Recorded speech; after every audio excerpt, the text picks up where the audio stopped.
Hey folks, this is part 4 of my Distinctive Dummies videos, and let's begin with Dr. Pretorius. Now this one is going to look at the 12-inch figures, the 1/6 scale.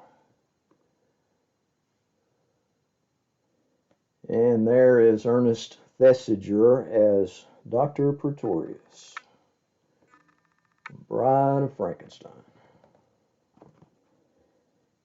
And there he is, going over his little homunculi there.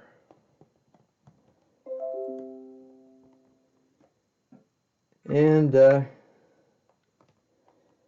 there's a illustration of him on the back there.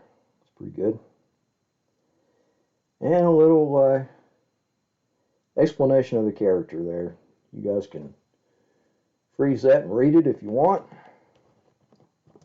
Now, I'm not going to be taking these out of the boxes for this. I did a previous video where it focused on the hammer and amicus 1/6 scale figures, and I took them out of the box for that. So I'm going to put a link to that video in the description of this one. And you guys can, go back and watch that one if you want to see them out of the box. Showing, the accessories, what few accessories some of them have. Now here's a cool one. This is Count Yorga Vampire. Robert Quarry. And man, I mean, that is just, the sculpting on that is just fantastic, Distinctive Dummies did a really good job with these 1/6 scale figures. They don't make them anymore, and haven't for a long time. I guess the cost got prohibitive for, the things they needed, the bodies and such. So now they just do the Mego scale and have been for years. But these things are great, man. And they look great in the box. And they don't take up a ton of room like the Sideshow boxes. I'm a big fan of the Sideshow figures. I have most of the 12-inch ones, and I'll be doing a video on those at some point. But these boxes are great just to put on a shelf and display. They don't take up, like I said, a huge amount of room. And, they're printed well. They just, it's fantastic, a fantastic presentation, and it makes it a great collectible. And I'm a big believer in packaging for toys. That's why if they display well in the package, I like to keep them in the package. And these all display very nicely. Now here is Kurt Barlow from Salem's Lot. And check that out. I know there's some glare on that plastic, but get in tight there. Look into his eyes. Nice. I've also got the 2-pack of this that I'll be showing in probably the next video when I do the 2-packs. And there's another cool little illustration on the back there and a photo. And you guys can read that if you want. Art by Rob Aragon. Very cool. Those actually, all these are fairly expensive on the secondary market. When they were new, they were around 110 bucks, I think. And on the secondary market, the prices vary greatly. But I've seen people wanting huge amounts of money for that freaking Kurt Barlow figure. And here's one that I never see come up for sale. This is The Legend of the Seven Golden Vampires. This is a golden vampire from the Hammer production, That's pure drive-in bliss. It's corny and hokey and cheesy, but man, I love this movie. I love Peter Cushing in it. I love the hopping vampires and the fact that the Shaw brothers did a kung fu epic with Hammer horror. It's just fantastic. The only way it could have even been better is if Christopher Lee had played Dracula, but he was done with it by that time. He'd washed his hands of it, so John Forbes Robinson played Dracula. But for the most part, he had possessed a Chinese priest, and that's how Dracula appears until the, except for the beginning and until the end of the movie. And there's the back. And it gives an explanation of all that if you want to freeze that and read. And great accessories with this Golden Vampire too. That medallion, I mean those big, impressive medallions that they wore. You could about kill somebody just braining them with that freaking medallion. It's so big. And the golden sword that they used, those things are just fantastic, man. The props, the accessories for the Golden Vampire, Distinctive Dummies really delivered on that. Now, this is a favorite of mine. This figure, I don't know, it kind of missed the mark some on the face paint. It's pretty good, though. It's Paul Naschy's famous werewolf character. I should have dusted that. It's kind of clinging there. Oh well. Doggone dust, the bane of the collector. You know how that goes. But anyway, there's Valdemar Daninsky. This is from The Werewolf versus the Vampire Woman, which is the title that this movie is most commonly known as, but it's really La Noche de Walpurgis. It's a Spanish horror movie, and it's a very important Spanish horror movie because it started the Spanish horror boom, which is known as the golden age of Spanish horror in the 70s. This was released in 1971 in Spain. And the uncut original version of La Noche de Walpurgis, or The Night of Walpurgis, in the States is commonly known as a Werewolf Shadow, which originally I think was a name given to a video release, I think back in the 90s. Now there's a great poster there. That looks like the Italian maybe. Just beautiful. I've actually got the poster for this, the Belgian poster. I'll try to remember to pan up and show that. But anyway, there's Patty Shepard. Man, she was awesome. But if you want to see this movie and you want to really enjoy the best that this movie can be, and it is really good in its uncut form, in the original Spanish with English subtitles, see the original uncut version, because the American version, which is public domain, it's entitled The Werewolf versus the Vampire Woman, or sometimes Women.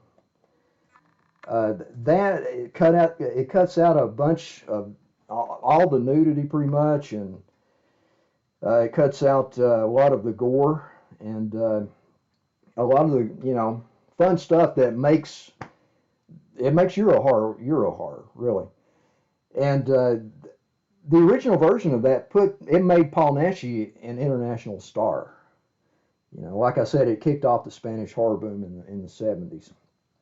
So if you can, try to see the original uncut version. It's released by BCI on DVD. You can find them occasionally, for like 20 or 30 bucks. And it's the real uncut version, and it's called Werewolf Shadow on that. But this American version, The Werewolf versus the Vampire Woman, the American dub, the English dub, I should say, it changes some of the characters around and makes them laughably silly, and they cut out several minutes of the film, like I said, and I mean it's just inferior. It's just inferior. watch the uncut version. Do yourself a favor. If you like Paul Naschy, if you like Euro horror, if you like good horror movies, watch the uncut version. Enough said. All right, Arthur Grimsdyke. Peter Cushing as Arthur Grimsdyke from Tales from the Crypt. And he's got a heart down there. I don't know if you can see that. It's in a little bag at the bottom of that box there. And I showed that in that other video. Like I said, there'll be a link, unless I stupidly forget to put it in the description. Somebody mention it in the comments and slap me in the head and I'll put it in there. But anyway, he comes back from the dead to get revenge in classic EC form. It's based on EC Comics, of course. And everybody watching this video ought to know what EC Comics are. But anyway, this is part of it's called the Roy Ashton collection because he did the makeup. He was the makeup guy. He also worked for Hammer, you know, and did some classic makeups for Hammer. And there is some explanation there. And there is a cool, I guess, Italian poster. And there you go, another great Peter Cushing figure from Distinctive Dummies. And this is another from the Roy Ashton collection. This is Phantom of the Opera, Hammer version. Herbert Lom is the Phantom. Yeah, I took several of these out in another video, and you can see he's got his mask down there in the box, and I take that out in the other video and show everybody in detail. And there's a nice poster image. 1962. Roy Ashton. And this is licensed by Roy Ashton Estate, so. DD stuff wasn't all bootleg, you know. I mean, they got licenses on some of it. And here's another of the Roy Ashton collection. This is the Reptile from Hammer.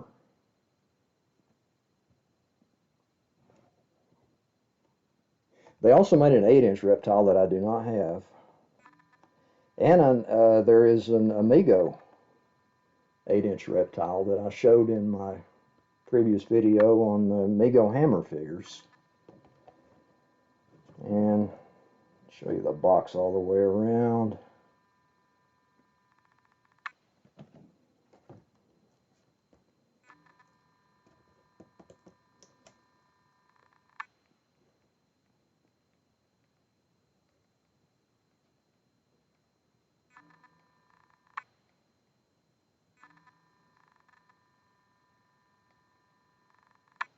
Jack Warren Pierce.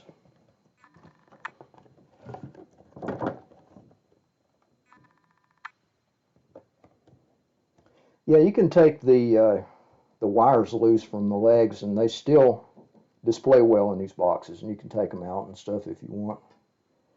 I just didn't go through that for this video because I didn't want it to last an hour with all these figures. Here is Christopher Lee from The Devil Rides Out as Duke de Richelieu. Looking mighty dapper there. Gonna battle the devil and satanic magic.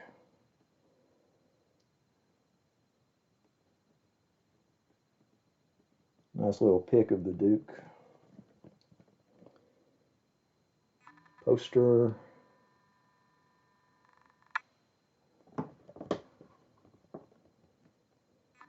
There's Old Scratch. And there you go. You can read that if you want.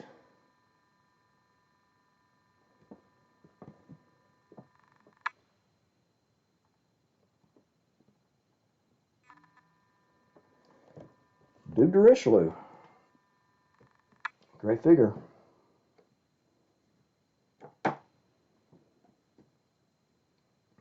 As good as the Mego scale Distinctive Dummies figures are, they're just better in this bigger size. They have more to work with as far as detail for sculpting and painting.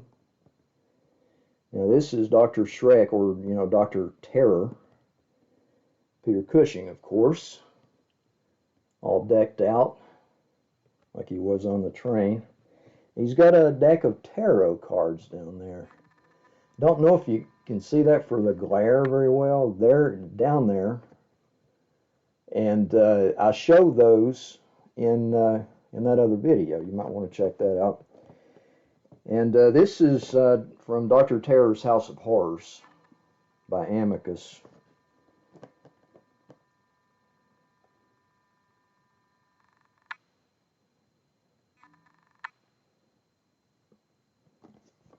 Classic anthology horror, Amicus style. This might have been the first anthology they did. It was early. It was like 64, I think. Might be a little off on that.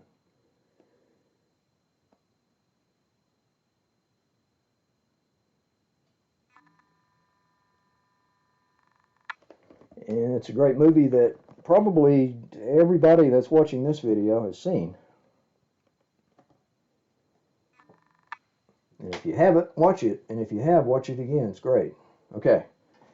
That covers all of my 12-inch. I only have 10 of them. I mean, I have a lot of the Mego scale, but it was hard to get. They were starting to phase them out pretty soon after I'd started buying Distinctive Dummies figures, so I didn't have that long to buy them from Distinctive Dummies. And then, they you got to battle the secondary market prices, and I don't deal with that much anymore on this expensive stuff. I'm glad to have what I have, and that's about it. So there you go, a look at the 1/6 scale Distinctive Dummies figures in my collection. And next video we will have a look at the Distinctive Dummies 2-packs. See you later.